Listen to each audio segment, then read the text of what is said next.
ए set B set का subset है, तो हमें इतना ही पता है ना कि ए सेट के सारे एलिमेंट बी में प्रेजेंट है, तो दोनों पॉसिबिलिटी कवर कर लिया ना। ऐसा भी हो सकता है कि ए सेट के सारे एलिमेंट बी में प्रेजेंट हो, ए बी इक्वल नहीं हो। ये भी हो सकता है कि set A set B equal हो। ठीक है, इसको मिला के ऐसे लिख लिया। ये आईटी के पॉइंट ऑफ व्यू से, बोर्ड के पॉइंट ऑफ व्यू से ये हटा देगा इक्वलिटी साइन यहाँ पे। ठीक है, तो अगर ए बी का सबसेट है तो बी ए का सुपर सेट है। ठीक है, एग्जांपल देख लो। ए सेट हमारे पास क्या दे रखा है 1 2 3 4 5, बी सेट क्या दे रखा है 2 5 4। तो यहाँ पे क्या है हमारे पास, बी जो है वो ए का सबसेट है। देख लो कैसा सबसेट है, प्रॉपर सबसेट है। तो तुम चाहो तो इसको हटा दो। अच्छा, एक बात और जानते हो ना कि अगर मैंने ऐसे लिख दिया कि 2 इज ग्रेटर देन 1 तो ये भी सही है, and 2 is greater than equals to 1 तो ये भी सही है। ये क्यों सही है, ये ऑलरेडी मैंने बता रखा है। इसके बीच में ऑप्शन होता है, और होता है, तो इसका क्या मतलब है 2 इज इक्वल टू 1। तो ये तो गलत है, बट ये सही है, तो फिर ये सही है। तो मैं अगर इक्वल लगा दूं तो ये गलत नहीं हो जाएगा। 2 इज ग्रेटर देन 1 ये भी सही है, 2 इज इक्वल्स टू 1 ये भी सही है। तो अगर हमें पता है, जैसे यहाँ पे देखो, यहाँ पे हमें पता है कि बी सेट ए सेट के इक्वल नहीं है, तो तब भी मैंने अगर ये इक्वलिटी ऐसे साइन लगा दिया ना तो भी ये गलत नहीं होगा। ठीक है, ये भी करेक्ट लिखा हुआ है। तो बी सेट ए सेट का क्या है, सबसेट है, तो ए सेट क्या हो गया, बी का सुपर सेट हो गया। ठीक है, अब हमें पता है कि नेचुरल नंबर जो होता है वो जेड का क्या होता है, एक प्रॉपर सबसेट होता है। तो जेड क्या होगा, नेचुरल नंबर का सुपर सेट होगा। ठीक है, अगर मैं यहाँ पे इक्वलिटी लगा देता ना दोनों केस में तो भी ये गलत नहीं होता, तो भी ये करेक्ट होता। ठीक है, अब आ जाओ comparability of sets. Two set comparable कब होगा, मतलब दो सेट को कंपेयर कब करेंगे। Two set A and B are said to be comparable if either A is a subset of B or B is a subset of B or B is the subset of A और A is equal to B। दो set comparable कब होगा, मतलब दो set को compare कब कर सकते हैं हम, जब A सेट B का सबसेट हो या B सेट A का सबसेट हो या दोनों सेट इक्वल हो। मतलब क्या होगा, जब भी हम बोलेंगे कि दो सेट है ना आपस में कंपेरेबल है, कंपेरेबल बोलने का मतलब कि उसको कंपेयर कर सकते हो। तो कंपेयर तभी कर सकते हो या तो वो एक दूसरे का सबसेट हो या तो इक्वल हो। अगर वो एक दूसरे का सबसेट भी नहीं है, इक्वल भी नहीं है, तो वो कंपेरेबल सेट नहीं होगा, उसको तुम कंपेयर नहीं कर सकते हो। ठीक है, ए सेट हमारे पास क्या दे रखा है 1 2 3, बी सेट क्या दे रखा है 2 3 6 7। तो देख लो, ए सेट बी सेट का सबसेट नहीं है, बिकॉज ए के सारे एलिमेंट बी में नहीं है। वन एलिमेंट है ए में बट बी में नहीं है। बी सेट ए का सबसेट नहीं है और ए सेट बी सेट का इक्वल भी नहीं है, तो इनकंपेरेबल सेट्स है ये। ठीक है, ये क्या सेट है, इनकंपेरेबल सेट्स है, इसको कोई कंपैरिजन नहीं है। बस ये बच्चों एक डेफिनेशन है, याद करो, ये मतलब एक बार सुन लो, बोल भी जाओगे तो कोई प्रॉब्लम नहीं है। ठीक है, ये पूछेगा नहीं कि define when two sets are comparable, दो सेट्स कब कंपेरेबल होगा, इसको डिफाइन करो, कभी पूछेगा नहीं, बट एक बार सुन लिया। सेट ए 1 2 3 दे रखा है, सेट बी क्या दे रखा है 1 2। अब यहाँ पे देखो बच्चों क्या है, बी सेट जो है ए सेट का सबसेट है। कैसा वाला सबसेट है, प्रॉपर सबसेट है। तो अगर एनसीईआरटी होता तो एनसीईआरटी कैसे लिखता प्रॉपर सबसेट को, यहाँ पे तो हमें दिख रहा है ना कि बी सेट जो है ए सेट का प्रॉपर सबसेट है, तो एनसीईआरटी कैसे लिखता है, ऐसे, बी सेट ए का प्रॉपर सबसेट ऐसे and B is not equals to, NCERT ऐसे लिखेगा। ठीक है, आईआईटी होगा तो आईआईटी में ऐसे लिखेगा। ठीक है, ये हमारा एनसीईआरटी बोल रहा है कि प्रॉपर सबसेट है और आईआईटी में ऐसे बोल रहा है प्रॉपर सबसेट है। ठीक है, अब आ जाओ प्रॉपर्टीज ऑफ सबसेट्स। सबसेट्स की क्या क्या प्रॉपर्टीज होती है इसे हम लोग देख लेते हैं। पहला प्रॉपर्टी क्या है, every set is its own subset. जितने भी सेट होते हैं ना वो खुद के सबसेट होते हैं। क्यों होते हैं, सिंपल सा लॉजिक है, ए सेट का सबसेट है, where A is any set. क्यों, बिकॉज ए सेट के सारे एलिमेंट सेट ए में प्रेजेंट है, तो ऑब्वियस सी बात है ए सेट बी खुद का क्या हो जाएगा, सबसेट हो जाएगा। अब इसमें तुम्हें ध्यान में क्या रखना है कि हम अगर ऐसे लिखेंगे तो गलत हो जाएगा, ऐसे लिखेंगे तो गलत हो जाएगा। ए सेट कभी भी ए सेट का प्रॉपर सबसेट नहीं होता है। ये लिखने का क्या मतलब हो गया कि ए के सारे एलिमेंट ए में तो प्रेजेंट है बट ए में कुछ एक्स्ट्रा एलिमेंट भी है, तो ये तो गलत है ना। दोनों सेट सेम है तो ये तो एक्चुअल इक्वल सेट है ना। तो हमेशा जब दो सेट को तुम सबसेट यूज करोगे तो हमेशा तुम ऐसे यूज करोगे, ऐसे यूज करोगे आईआईटी के पॉइंट ऑफ व्यू से। अगर एनसीईआरटी है तो ये भी चल जाएगा, कोई दिक्कत नहीं है। एनसीईआरटी है तो ये भी चल जाएगा, is the subset of A. ठीक है, और ए के सारे एलिमेंट ए में प्रेजेंट है, ये भी चल जाएगा। ठीक है, या फिर तुम एक काम करो, दो सेट अगर सेम सेट है तो हमेशा तुम ऐसे ही लिखो, ठीक है। इसका क्या मतलब हो गया, इसका मतलब ऐसे अगर तुमने लिखा, इसका क्या मतलब हो गया, एक तो ये मतलब हो गया ए सेट खुद का प्रॉपर सबसेट है, जो कि गलत है, और बीच में इसमें ऑप्शन होता है ए इज इक्वल टू ए, ये सही है, तो ये सही है, तो फिर ये सही है, ठीक है। अब सेकंड पॉइंट क्या बच्चों, empty set is a subset of each set. Empty set जो होता है ना, नल सेट, वाइड सेट जो होता है ना, वो सारे सेट्स का सबसेट होता है। वो एम्प्टी सेट खुद अपना भी सबसेट होता है। क्यों होता है, क्योंकि फर्स्ट पॉइंट में मैंने क्या बोला, every set is its own subset, तो फाई भी खुद का सबसेट होगा, और फाई जो होगा ना, सारे सेट का सबसेट होगा। जितने भी इनफाइनाइट सेट्स हैं दुनिया के में, जितने भी टाइप्स के सेट एग्जिस्ट करते हैं, उन सारे सेट्स का सबसेट क्या होगा, एम्प्टी सेट। अब इसको हमने थोड़ा लॉजिकली लिखा है, समझ में आता है तो अच्छी बात है, बट तुम क्या करो, नहीं समझ में आता है तो कोई प्रॉब्लम नहीं है, बट तुम्हें याद क्या रखना है, empty set is the subset of every set including itself. या हमने क्या बोला, let phi be any empty set and A be any set. Phi हमने एम्प्टी सेट ले लिया और ए कोई भी हमने सेट ले लिया, इट कैपिटल ए कोई भी सेट ले लिया, ये फाई भी हो सकता है, ठीक है। Since phi has no element, phi में तो कोई एलिमेंट नहीं होता है, फाई जो सेट होता है, एम्प्टी सेट होता है, उसमें कोई एलिमेंट नहीं होता है, therefore we can say that there is no element in phi which is not in A. अच्छा, इसका क्या मतलब हुआ कि अगर मैंने बोला कि ए सेट बी सेट का सबसेट है, तो इसका क्या मतलब हो गया कि ए सेट के सारे एलिमेंट बी में होंगे। इसी बात को मैं क्या बोल सकता हूं कि ऐसा ए सेट में कोई भी एलिमेंट नहीं है जो कि बी सेट में प्रेजेंट ना हो। इसकी बात को समझ रहे हो क्या बोल रहा हूं, इसका मतलब क्या है कि सेट ए में ऐसा कोई भी एलिमेंट नहीं है जो बी सेट में प्रेजेंट ना हो। एक ये बोलने का तरीका हो गया। दूसरा क्या हो गया कि ए सेट के सारे एलिमेंट बी में, तो फाई में तो कोई एलिमेंट ही नहीं है, तो हम क्या बोल सकते हैं, फाई में ऐसा कोई भी एलिमेंट नहीं है जो बी सेट में प्रेजेंट ना हो। इसका क्या मतलब हो गया, phi is the subset of A. जैसे मैंने क्या बोला कि ए सेट बी सेट का, ए सेट जो है वो बी सेट का सबसेट है। इसका क्या मतलब हो गया कि ए सेट के सारे एलिमेंट बी में है। इसी बात को मैंने क्या बोला, ए सेट में ऐसा कोई भी एलिमेंट नहीं है जो बी सेट में ना हो, ठीक है। तो ये दोनों एक ही बात है, ठीक है। ए सेट का में ऐसा कोई भी एलिमेंट नहीं है जो बी में ना हो, इसका क्या मतलब हो गया कि ए सेट के सारे एलिमेंट बी में, ठीक है।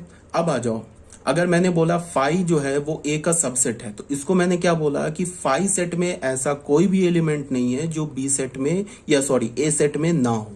इसका मतलब क्या हो गया कि phi is the subset of A, ठीक है।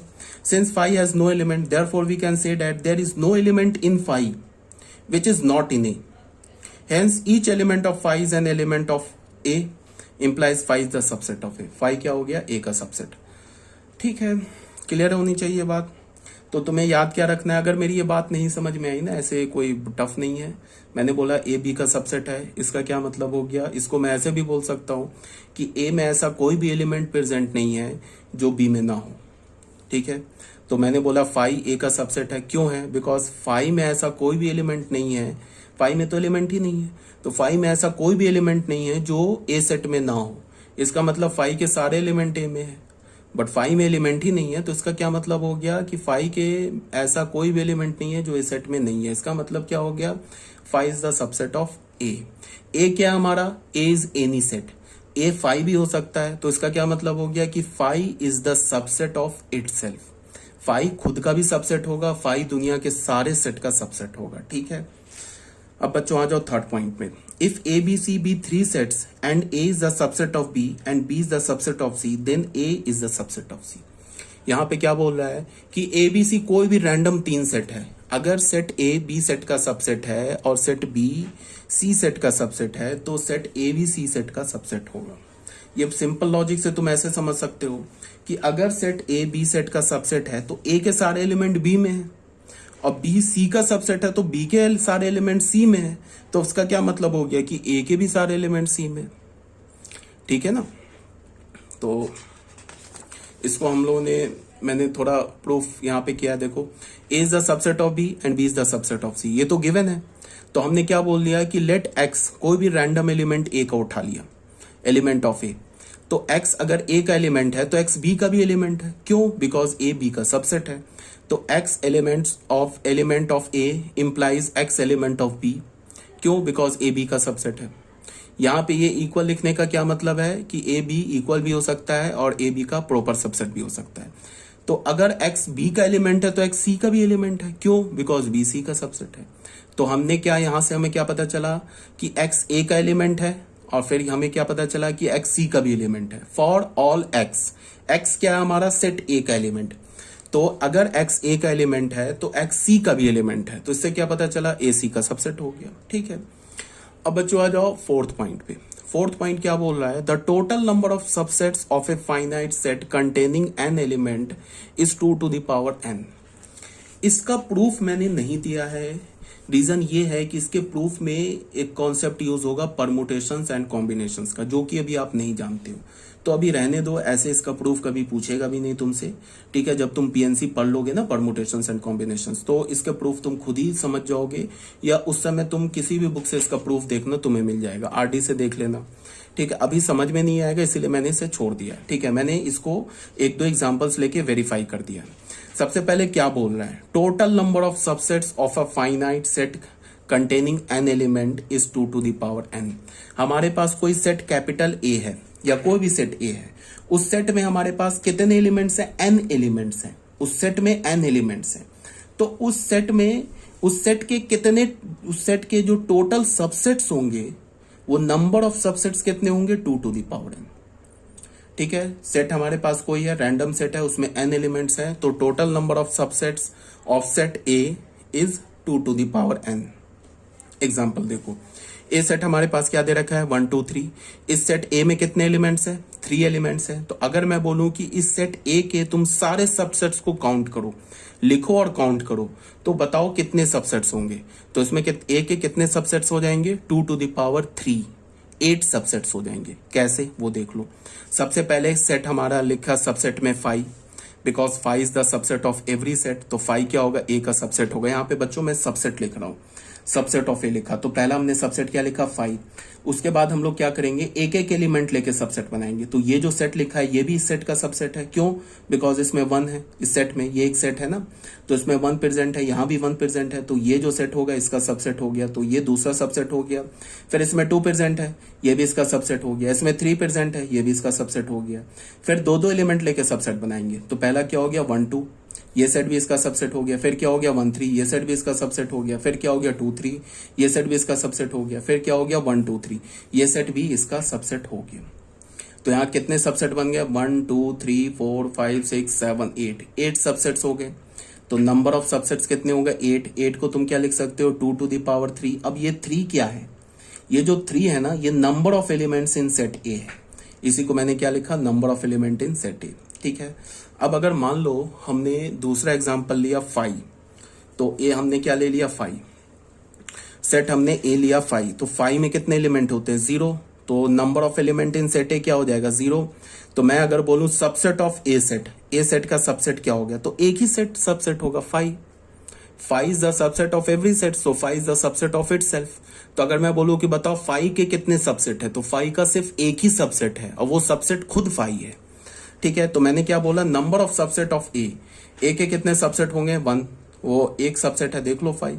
तो इसको मैं 1 को क्या लिख सकता हूं, 2 to the पावर 0। ये 0 क्या है, ये 0 क्या है, number of element in set ए में कितने एलिमेंट है, 0। तो इसको मैंने क्या लिखा, 2 to the पावर na। अब बच्चों आ जाओ बी सेट में, थर्ड एग्जाम्पल में आ जाओ। एक हमने बी सेट लिया 1 2 3 4। अब बी सेट में कितने एलिमेंट है, 4। अब मैं बोलूंगा कि बी सेट के सारे सबसेट्स लिखो और उसे काउंट करो कि कितने सबसेट्स मिले। तो कितने सबसेट्स होंगे, हम सबसेट्स लिखने से पहले उसके टोटल नंबर ऑफ सबसेट्स को बता सकते हैं। कैसे बताएंगे, 2 to the power number of element in set B. 2 पे कितने एलिमेंट हो गए, 4 एलिमेंट है ना बी में, तो 2 to the power 4 is equal to 16। तो इसका क्या मतलब हो गया कि बी के 16 सबसेट्स मिल जाएंगे। देख लो, पहला सबसेट 5। फिर हमने क्या किया, एक एक एलिमेंट लेके सेट बनाया, 1 2 3 4। फिर हमने क्या किया, दो एलिमेंट लेके सेट बनाया, 1 2 1 3 1 4 2 3 2 4 3 4। फिर हमने क्या किया, 3 एलिमेंट लेके सेट बनाया, 1 2 3 1 2 4 2 3 4 1 3 4। फिर लास्ट में हमने क्या लिख दिया, सेट बी लिख दिया, because B is the subset of itself. B खुद भी तो अपना सबसेट है। इसको काउंट करो, 1 2 3 काउंट करो, 16 आ जाएगा। 16 हमें कहां से मिला, 2⁴। 4 क्या है, number of element in set B. Clear होना चाहिए बात भी। तो हमने क्या बोला, number of subset of B क्या हो गया, 16। 16 को हमने क्या बोला, 2⁴। ये क्या हो गया, 2 number of element in B. ठीक है, अब बच्चों आ जाओ 7th point, that is universal set. Universal set हम किसे बोलते हैं? देखो होता क्या है कि जब हम सेट का कोई क्वेश्चन सॉल्व कर रहे होते हैं ना, और उसमें 3-4 सेट्स इन्वॉल्व हो, मान लो कि कोई क्वेश्चन सॉल्व कर रहे हैं जिसमें नेचुरल नंबर का सेट इन्वॉल्व है, रैशनल नंबर का सेट इन्वॉल्व है, इंटीजर का सेट इन्वॉल्व है। ठीक है, तो हम क्या करेंगे, एक यूनिवर्सल सेट डिफाइन करेंगे। एक ऐसा सेट डिफाइन करेंगे जो गिवन क्वेश्चन में या गिवन कॉन्टेक्स्ट में जितने सेट्स इन्वॉल्व हैं उन सारे सेट्स का वो सुपर सेट हो। अब वो डिपेंड करेगा, वो तुम क्या करो, मान लो कि नेचुरल नंबर, मान लो कि अगर कोई क्वेश्चन है जिसमें नेचुरल नंबर, होल नंबर और इंटीजर डिफाइंड है किसी क्वेश्चन में या किसी गिवन कॉन्टेक्स्ट में, हमने एक ऐसा सेट डिफाइन करना है जो कि इन तीनों सेट का सुपर सेट है।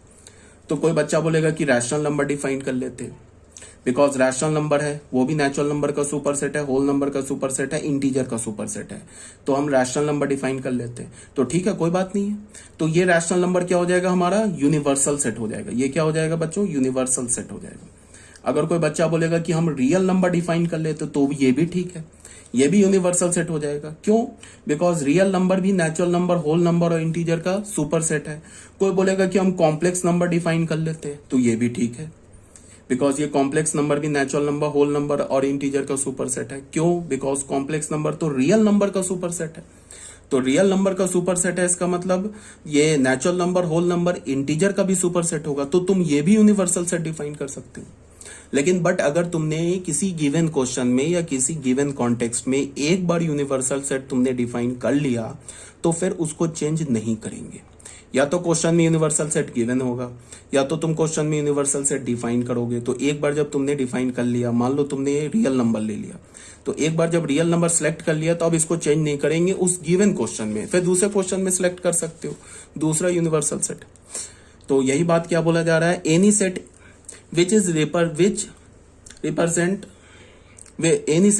superset of all the sets under consideration is called the universal set and it is denoted by ऐसे ओमेगा टाइप भी आपने फिजिक्स में पढ़ा होगा ना, ओमेगा वो रेसिस्टेंस वाले में पढ़ते हैं ना, ओम्स लॉ, उसमें इस टाइप का एक सिंबल आता है ना ओमेगा। तो तुम यूनिवर्सल सेट को ऐसे ओमेगा से भी डिनोट कर सकते हो, कैपिटल एस से भी डिनोट कर सकते हो, ऐसे कैपिटल यू से भी डिनोट कर सकते हो। जनरली यू से डिनोट करते हैं। ठीक है, तो मान लो हमारे पास सेट ए दे रखा है 1 2 3, सेट बी दे रखा है 3 4 6 9, सेट सी दे रखा है 0 1। ठीक है, तो इन तीन सेट के लिए हमें एक सुपर सेट लिखना है, तो वो सुपर सेट क्या हो जाएगा, इन तीनों सेट का यूनिवर्सल सेट हो जाएगा इन अ गिवन क्वेश्चन और इन अ गिवन कॉन्टेक्स्ट। तो हमने क्या लिख लिया, 0 से लेके 9 तक लिख लिया, तो इसको क्या बोल दिया हमने, यूनिवर्सल सेट बोल दिया। अब कोई बच्चा बोलेगा कि नहीं 0 से लेके 9 तक नहीं लिखे हम 0 से लेके 10 तक लिख ले, तो ठीक है लिख लो, वो भी यूनिवर्सल सेट है। कोई बोलेगा कि नहीं 0 से लेके हम 1000 तक लिख ले, तो ठीक है वो भी यूनिवर्सल सेट है। बट ध्यान में तुम्हें क्या रखना है कि यूनिवर्सल सेट एक बार डिफाइन कर लिया किसी गिवन क्वेश्चन में तो उसे चेंज नहीं करेंगे। ठीक है बच्चों, यहां तक क्लियर हो गया, यूनिवर्सल सेट तक कोई डाउट नहीं होना चाहिए। अगर फिर भी डाउट रहता है, अक्सर बच्चे ना प्रॉपर सबसेट इम्प्रॉपर सबसेट में कंफ्यूज हो जाते हैं। ठीक है, तो अगर डाउट रहता है तो तुम मुझे ना एक बार लिख देना, मतलब व्हाट्सएप कर देना जब हमारी क्लास चलेगी, तो एक बार मैं फिर से या तो वीडियो बना के तुम्हें सेंड कर दूंगा या तो फिर दोबारा एक्सप्लेन कर दूंगा, वॉइस मैसेज से ही एक्सप्लेन कर दूंगा। ठीक है, बट डाउट नहीं रहना चाहिए। अब आ जाओ बच्चों पावर सेट में। पावर सेट क्या होता है, द कलेक्शन और family of all the subsets of A is called the power set of A and it is denoted by P और ब्रैकेट में ए। पावर सेट का क्या मतलब है कि हमारे पास कोई भी सेट ए है, A is any set, null set भी हो सकता है, फाइनाइट सेट भी हो सकता है, इनफाइनाइट सेट भी हो सकता है, कोई भी सेट ए है, उस सेट ए के जितने भी सबसेट्स है ना, ए सेट के जितने भी सबसेट्स हैं उन सारे सबसेट्स का सेट बना लो तो वो ए सेट का पावर सेट हो जाएगा।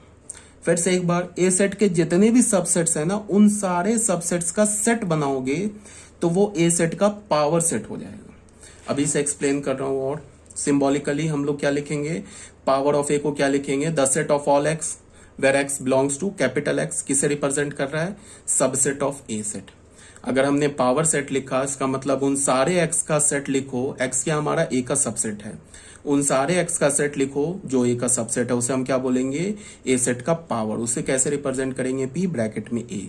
10 अगर कैपिटल एक्स एलिमेंट है पावर ए का, if and only if x जो होगा वो ए का सबसेट होगा। अच्छा एक बात बताओ, मैंने पावर में क्या बोला, पावर में मैंने बोला ए के सारे सबसेट्स का सेट बनाओ। तो ए के सारे सबसेट, तो सबसेट तो सेट है ना, तो पावर ए का जो एलिमेंट होगा वो क्या होगा, वो एक सेट होगा, सेट। और कैसा सेट होगा, ए का सबसेट। ठीक है, पावर ए के एलिमेंट की बात कर रहा हूं, पावर ए जो सेट होगा ना उसके जो एलिमेंट्स होंगे वो एलिमेंट क्या होंगे, ए के सबसेट। ठीक है, और सबसेट क्या होता है हमारा, सेट होता है। तो 10 हमने क्या बोला, कैपिटल एक्स किसे रिप्रेजेंट कर रहा है, सेट को। ये कैसा सेट है, ये ए का सबसेट है। तो अगर ये कैपिटल एक्स ए सेट का सबसेट है तो पावर ए का एलिमेंट हो जाएगा, if and only if x is the subset of A. Clear है ये बात।